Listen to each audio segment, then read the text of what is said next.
ఏ చాట్‌బోట్‌లకి స్పృహ వస్తుందా? స్పృహ అనేది మనిషిలో ఒక ఫీలింగ్, ఒక ఎమోషన్‌ని రిప్రజెంట్ చేస్తుంది. అటువంటి ఒక స్పృహని ఏ చాట్‌బోట్స్ పొందగలవా లేదా? స్పృహ అంటే కేవలం ఫీలింగ్స్, ఎమోషన్స్ మాత్రమే కాదు, సొంతగా ఆలోచించే శక్తి. ఇది కేవలం మనుషులకి మాత్రమే ఉంటుంది. మరి ఏ చాట్‌బోట్స్ ఎలా పనిచేస్తాయి?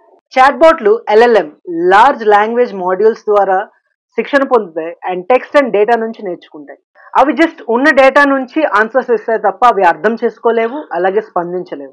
అవి కేవలం ఎమోషన్స్ అండ్ ఫీలింగ్స్ లేని మెషిన్ లెర్నింగ్ మాడ్యూల్స్ మాత్రమే. అయితే చాట్ బోట్స్ ఏఐని యూజ్ చేసి యూజర్స్ కి రిప్లై ఇవ్వడం, వాళ్ళకి ఎటువంటి క్వైరీస్ ఉన్నా సరే వాటిని క్లౌడ్ నుంచి ఇంపోర్ట్ చేసి వాళ్ళ స్టైల్లో రిప్లైస్ ఇవ్వడం, ఇటువంటి వాటికి చాట్ బోట్స్ ఏఐని యూజ్ చేస్తారు. నేర్చుకున్న మాడ్యూల్స్ నుంచి కొత్తగా ఎలా జనరేట్ చేయాలి అనేది ఈ ఏఐ పని. ఒకవేళ మీరు ఒక ఏఐ మీతో మాట్లాడుతుంటే అది జస్ట్ అనుకరించడం తప్ప దాని సొంతంగా అది ఆలోచించలేదు. నేర్చుకున్న మాడ్యూల్స్ నుంచి అది దానికి దాన్ని ఇంప్రూవ్ చేసుకొని మీతో మాట్లాడుతుంది. ఏఐ లేదా చాట్ బోట్స్ లేదా క్లౌడ్ బేసిస్ ఎంత ఇంప్రూవ్ అయినా సరే వీటికి స్పృహ రావడం లేదా ఇవి కాన్షియస్నెస్ పొందడం అనేది technically or biologically not possible. ఒక్క శంకర్ తీసిన రోబో మూవీలో తప్ప.